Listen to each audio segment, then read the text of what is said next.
Get your films on with the Blerds. Once an idea has taken hold of the brain, it's almost impossible to eradicate. Unpacking movies has never been more spot on, woke, fire, and just plain lit. They are lit all the time. So if you're unsure whether or not to plop down some cash for a film, check out the Blerds. When a man with a 45 meets a man with a rifle, the man with a pistol is a dead man. Brondo's got what plants crave. It's got electrolyte. You really only need to hang mean bastards. But mean bastards, you need to hang. Don't say you weren't warned. Here's Brandon and Jeff. All right, welcome to another ASC episode of the Film Blerds. I'm Brandon Norwood, and I'm joined here by Jeff Stewart. What is up? For this ASC episode, we're going to be talking about cinematography, and specifically the love story and how the role of cinematography plays in a love story. I chose In the Mood for Love. Jeff chose Eternal Sunshine of the Spotless Mind. Jeff, I'll let you go first. Eternal Sunshine of the Spotless Mind was lensed by Ellen Kuras. She's been in the game for a while, and I was going through her IMDb. She's done some bangers. She's worked with Spike Lee a bunch. She's done this. She did Michel Gondry's Be Kind, Rewind. She's definitely has some chops. And rewatching this after a while, because it's been, I would say 10 years since I've last seen Eternal Sunshine. It still hits hard, it's still, emotionally, story-wise, it's still ooh, I need a warm blanket and some cocoa and a good cry, after watching this shit. But, specifically looking at the cinematography, it's very documentary style, Yeah, a lot of handheld work, yeah. Yeah, the camera's always moving, and it's very, beyond the special effects and everything like that and the whimsy, the camera work is very chaotic. And I loved that because that really does represent that aspect of love, Right. Love is messy. Yes. Love is, romance. It's crazy. It's hectic. It's a whirlwind. And the camera work really, really is part of the story, and I think that's what a lot of movies in general don't get. There has to be a purpose for the camera to do what it does. And the way a movie is lensed definitely helps tell your story more, if they had shot this strictly just very simple blocking, kept the camera on sticks and everything like that, I don't think it would have been as impactful as this sort of voyeuristic sort of okay, we're there with you sort of dynamic. Like the movie we'll talk about later, this one also uses color to its advantage too, and it plays with colors because most of it is dreary and gray, but the colors do pop when they're in the movie. Yeah. So specifically, Clementine. I want to talk about the surrealism real quick. Yeah, let's go for it. I really like how disorienting and how almost it becomes it's in Michelle's style when it gets surreal, but it feels almost like David Lynch at parts. You know what I mean?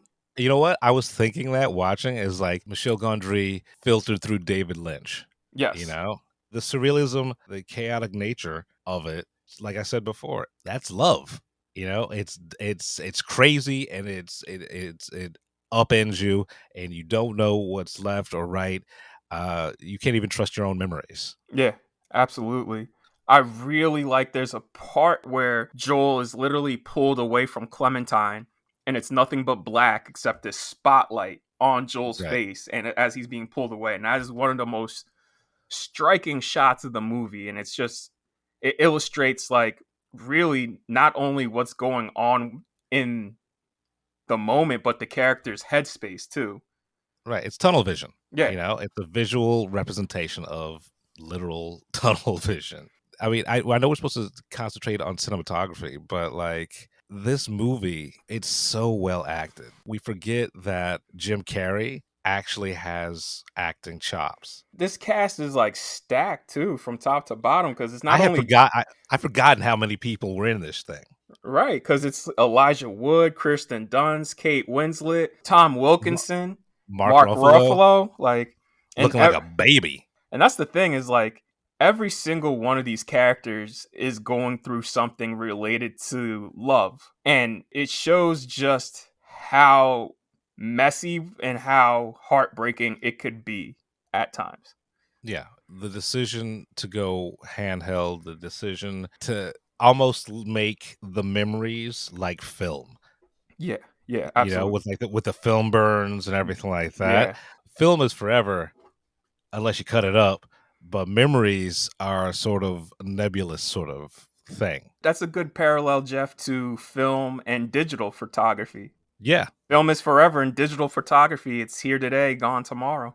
right. I mean, you can, you got the cloud service and everything like that, but there's something physical. I've gotten back into film photography just because Okay. I want to hold something in my hand. Right, You know, right. I dug that old. It seemed like it was shot on real film too. Like I Yes, haven't looked it yes. up, but it felt like an old school documentary. Like it felt like some PBS shit. Well, not to get off track, but I went and I saw Licorice Pizza again on Tuesday. And the one thing I do miss about film photography and watching Licorice Pizza again is just the grain and the texture and the romantic look that film has that It's got a digital life. doesn't. Yeah, yeah. It feels alive. It Yes, feels yeah. like it's a living thing. Yeah, like digital, don't get me wrong, digital photography produces great images and we have pushed the envelope with digital photography, but it just doesn't compare, honestly. Film has a soul. Yeah, film feels like it has a soul, and that's why I'm glad like the two movies that we're reviewing today were actually shot on film. What's the singing and dancing one that I refuse to watch with Emma Stone La and La Land? La La Land? Yeah, I mean that was all digital, Nope, right? that was shot on film. That was shot on film. That is Okay, a great looking movie. yeah, Fantastic movie. musicals.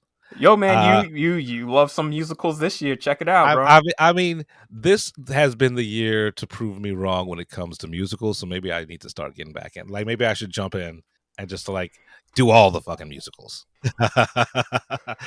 All right. I mean, I got nothing to say about this beyond the fact that the documentary handheld style really works for this aspect of love, that down dirty, that hurt, that pain aesthetic and storytelling that they were going for. Right. And comparatively, like if you look through, like we're going to talk about way in the future, we're going to do like a deep dive into Moonlight, but Moonlight has that same sort of aesthetic, that handheld sort of like that realness. And we need You to know? dive that one. We should dive definitely into cinematography because that movie's Yeah. look is so unique. Right. Well, I mean, like Uh, he was like they were using what like manual Russian lenses and shit like that. They were doing all like Barry was doing some fucking weird shit. well, it's like why Dune's so unique because that was shot digitally. They thought it looked too clean. They transferred it to film and then transferred it back digitally because they Okay. said they shot some of it on film and they said film looked too retro. And then the Right. digital image was just too clean, so they wanted the best of both worlds. And I get that. I get that. Yeah. In the mood for love, for some reason, when I started watching this, I kept thinking this movie was 2.5 hours, and it's really an hour and a half. Right? Like I was like, all right, let me sit down. Because we were supposed to do this, last week. It's like I don't have time, man, to watch this movie again to like really give it its just desserts. And then I look at the running time; it's like an hour and 38 minutes. It's like what the fuck? Yeah. Yeah. I think it's because it's so deliberately paced. It seems longer. Did you know this was a 15-month shoot? 15 months. Why? 15 months. Because War is that crazy. They had to switch DPs halfway through the shoot because it was taking too long. I was on IMDb and I was like, there were 3 cinematographers for Two. this? Just two. No, there's 3 listed on IMDb. Hold on. Nah, they're wrong because I watched the credits, bro. Maybe it was one of those things where they left dude off and he went on IMDb and put himself back on. But we have His normal DP, which is Christopher Doyle. Christopher Doyle. And we he have, left halfway through the shoot and was replaced by Mark Lee Ping Bin. I have Pun Leong Kwan as second. and then Ping Bin Lee as third. I read through the history of this movie, and that's Right. all I got was like half of it was Christopher Doyle, and the other half was Mark. All right. Well, I mean, do we even know who did what? No, because it's so seamless. Just because you could tell my man's war was a dictator on this movie, and good for him. Right, right. I mean, this is a deliberate, like, when I say deliberate, I don't mean badly. I just mean, like, I don't mean that in a bad way. I Right, mean right. as in, like, it is elegant, and it is thoughtful, and I don't think there's no fat No, no, no, no. And on what I this. love, the choices I love in this movie, to speak on cinematography, because we'll get Right, to the colors, because we could talk all day about the colors in this movie. right, But right, I want to talk about like the composition of this movie, where he made this movie beautiful. And to me, this is one of the greatest films ever made. This film looks beautiful, and it's just shot mostly through doorways and close-ups. And right. that is amazing. I was gonna mention that. Like, there's very little wide coverage, especially, like, the only wide coverage you get are of the couple. And at Like the that, end, and at the end, right. everything else is like shot real dirty, like, It's a uh voyeur. yeah, it's voyeuristic. It's Yeah. like, doing two shots through a mirror and stuff like that. It's just like real tight, almost claustrophobic blocking. One of the things I think is interesting is that you see you see Tony Leung's wife from behind twice. You never see her face. You Right, only see the back of her. And then you never see Maggie Chung's husband. Like, it's crazy to me you don't see their spouses. And right, this and that movie works. right, but well, that's that because the story is about the main couple. Everyone else is sort of like, their significant others are, are sort of just the linchpins that kind of bring them Together. together. Yeah, yeah, You yeah. know, like, I thought that was a beautiful choice, never showing their significant others. And if you do, it's like just voiceover or a shot from the back. And like, a lot of the shots in this movie are shot from people's backs, Yeah. you know, Yeah. like, um, and the main characters, they very, like, especially in the beginning of the film, they very rarely share the same frame, Yes. Yes. you know, Right. only like when they're uh only when they start crossing each other going to the noodle hut, in that beautiful slow-mo sort of Oh, tracking that's his shot. trademark. War Right, loves slow-mo, but and here the way it's used is probably the best use. One of the best use of slow i mean motion. it was good in 2046 too. He used it well in 2046. Did you notice that was the number for the hotel room? I did. I Yeah, certainly I was did. like, oh, you planting seeds, huh? um but yeah, like, this is it's yeah, I mean, there's except for the end, there's like no wide shots. You're not even establishing shots. You don't even know where you are. Yeah. The one thing I love about this movie, it's very romantic. It's very traditional in the way these two people fall in love. It's traditional and not traditional. It's untraditional because they come together because their spouses are sleeping together. Right. But it's very traditional because they respect each other.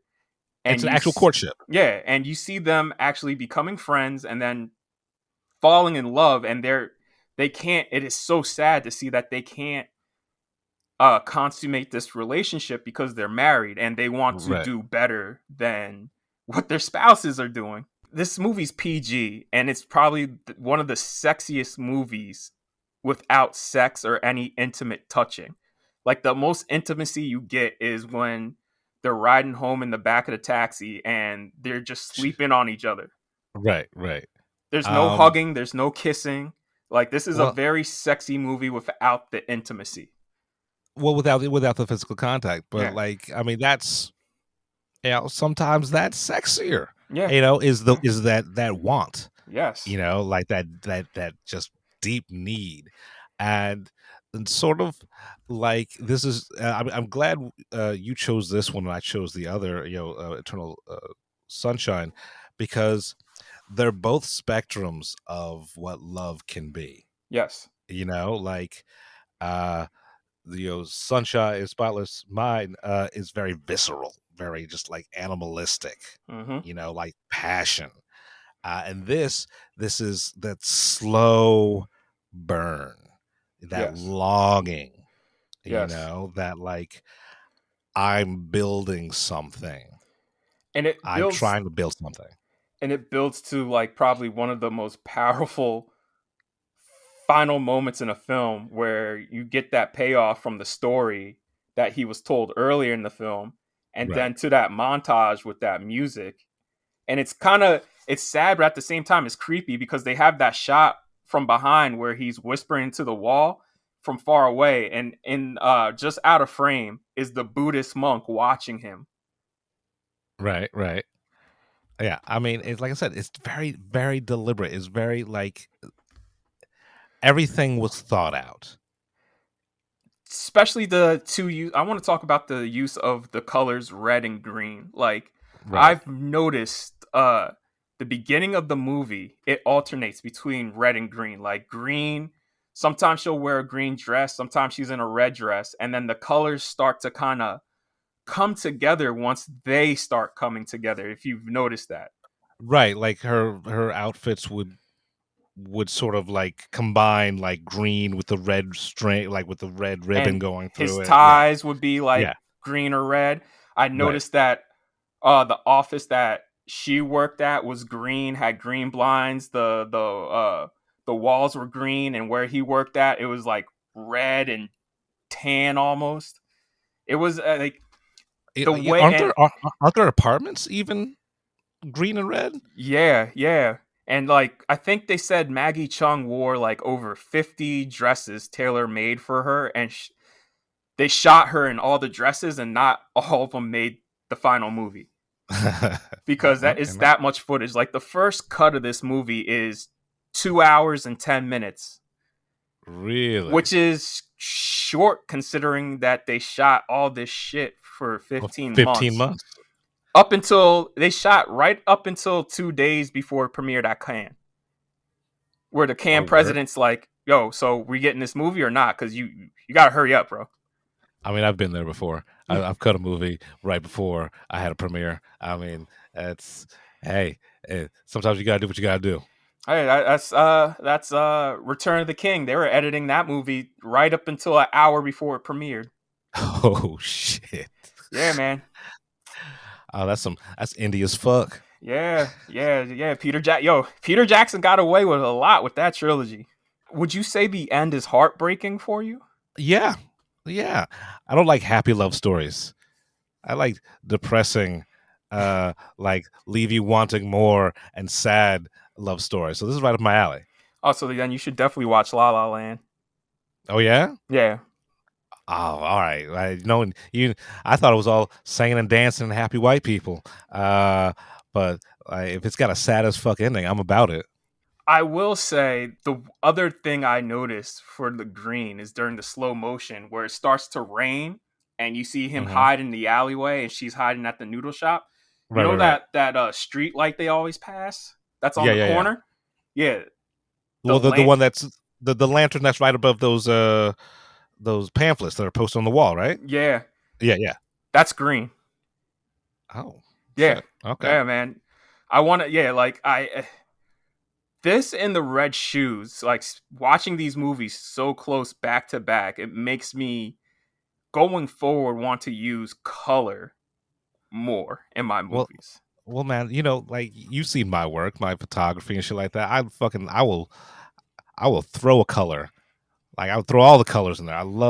That's why I love even though only God forgives, even though I don't like the story of the movie, uh or like the storyline of the movie, the colors, the neon that's used in that. I could give Nicholas Winding Refn that is like between the Neon Demon and Only God Forgives. Both of them are trash movies, but they're beautiful to look at. Right. You know he's colorblind. Oh, that's impressive.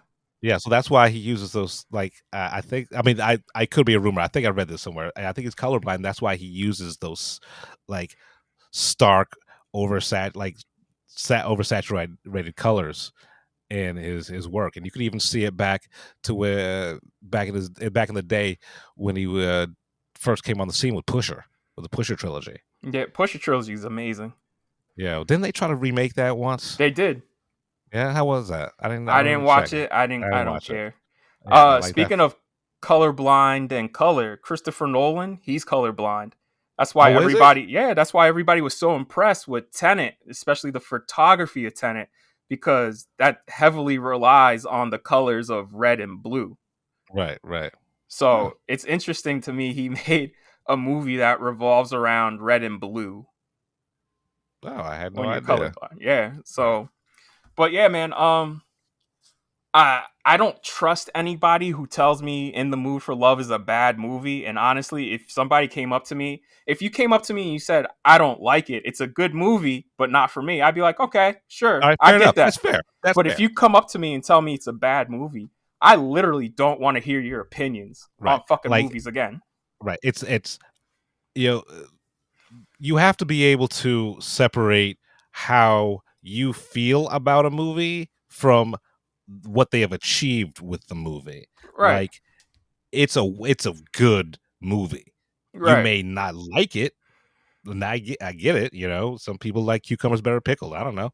You can't just dismiss it as a bad movie. Well, that for me, the prime example I would use this is for Gangs of New York. Gangs of New York is a good movie. I don't like it. And people always like, really? And I tell them why. And I sit down and I give the whole explanation why I don't like it. They're like, oh, yeah, that makes sense. I get it. And I was like, yeah, so. Yeah, I mean, I tried rewatching Gangs of New York during the height of the pandemic, or I guess we're in the height of the pandemic. I don't know anymore. I guess this will have to be another episode where we do a deep dive into Gangs in New York, because, I mean, I can sit here and tell you specifically what rubs me the wrong way and it's not the racism. It's just that movie. At least the racism real. Yeah, at least it's kept real. I will say this and move on about Gangs of New York. That movie was gestating for 20 years. Like, Scorsese was working on that for 20 years. And the fact that it boiled down to a simple 3-hour revenge story, I think you deserve much better, especially with considering the book it's based off of, and the book has so much history and so much text to it. It's just right. So yeah, we have to do a deep dive into that. Yeah, we'll do a deep dive on it because like, I remember hating it the first time I watched. Damn, so we were in the same boat. Yeah, and I was like, oh man, Scorsese, Marty, and then I only watched it the once, and then like, pandemic is like, let me. I'm older now. Let me go back and watch it. It's like, I don't hate it. And for what it was okay. I mean, like, if you want to, we'll get on a deep dive, like, we'll dissect it, and like, I have some problems with it. But what ruined the movie was the fucking hearing Bono's voice singing that song at the transition of old New York to modern day New York. It just fucking killed it for me. So we're basically literally killed the movie for me. The song aside, we're basically in the same fucking boat on that movie.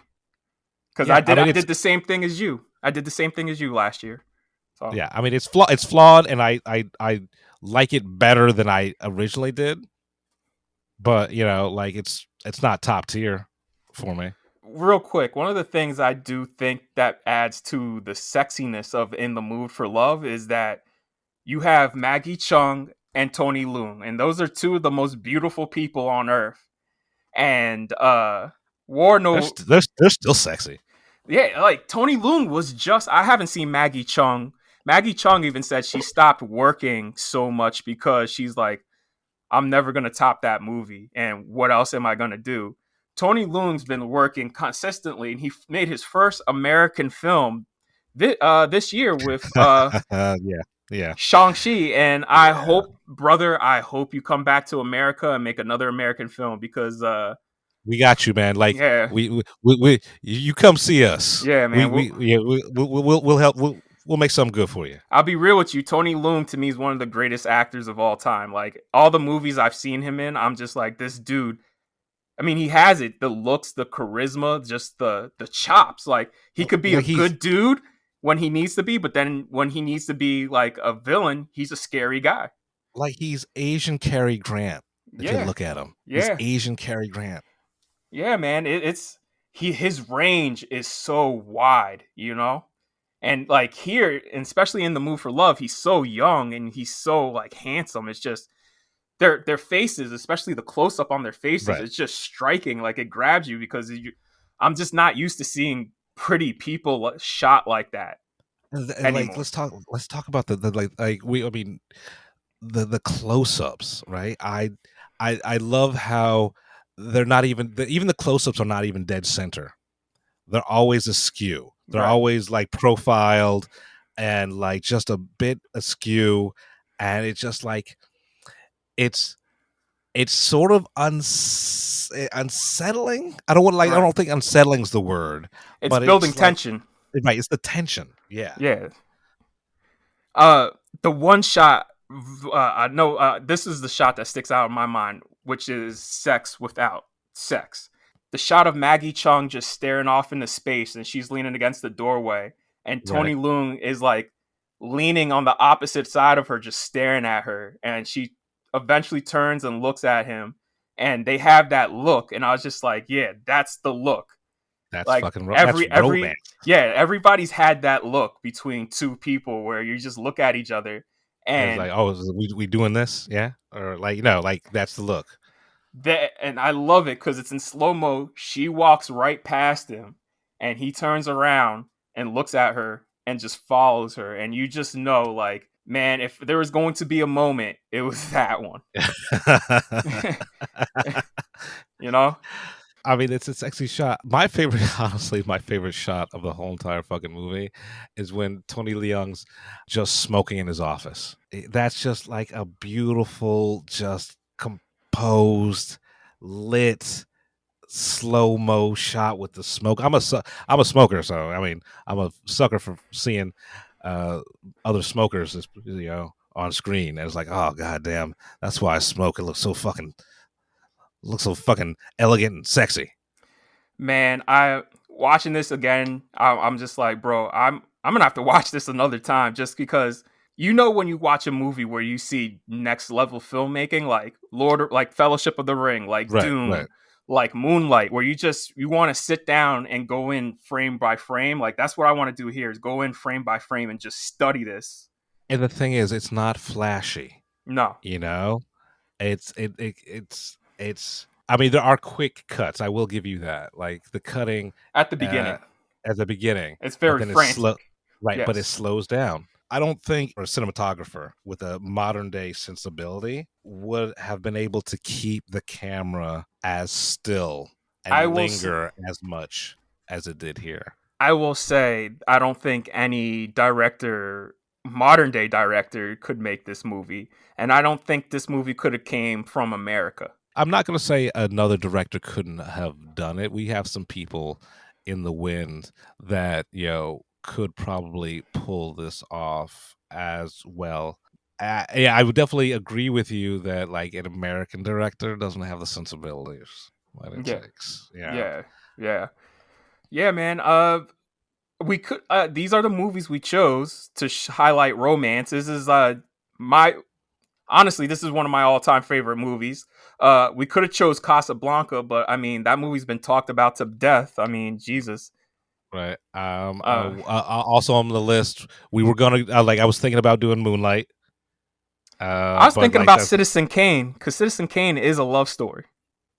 Yeah, I mean, depends on like what you consider love. Yeah.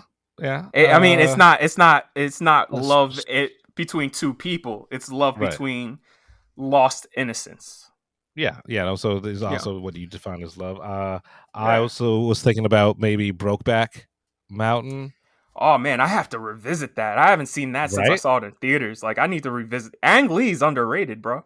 Oh, I mean, I guess we could have even done the Ice Storm. I haven't seen that in a minute. It's been a minute, right? I can't even remember if that's a love story or not. I mean, there's elements of love in it. Like, so it depends Okay. on anything can be a love story. Well, what did I say in our last episode is like a lot of the movies that I picked were because they were motivated by love.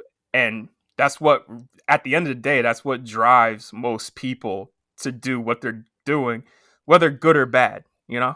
Yeah, it's love or hate, and hate is just, another, you have to love something so much in order to hate something else. So, yeah. Yeah.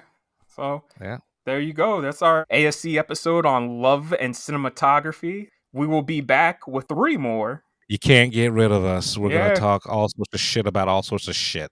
Thanks, Jeff. Yeah. Thank you, Brandon. Yeah, I guess shout outs to ASC and the crew. Nancy. If you like us, do all the things that you do when you like something on the internet. Rate and review us 5 stars on Apple Podcasts. And please follow us on Twitter, because we will be doing some commentaries. We're going to be doing some giveaways. I can't wait to do a drunk live commentary on Twitter. You got to pay for the shipping, though, for the giveaways, though, because we're not rich. Not yet. Yeah, exactly. I was about to say that. Not yet. Not yet. Yeah, follow us on Twitter. We're going to be doing some things. Yeah, at hit us Film up. Blerds. Hit us up. We're here. We love you. We're the Film Blerds. I'm Brandon Norwood, and I'm the motherfucking protagonist. I'm the protagonist. I'm Jeff Stewart, a.k.a. He Who Remains. Don't come at us. It's just fucking movies. You've been listening to the Film Blerds podcast. Man, I just love what you guys do, man. I never miss an episode. It's the best. It's my favorite podcast. Follow Jeff on IG on MindFireXL and Brandon on Twitter at BJN Tweets.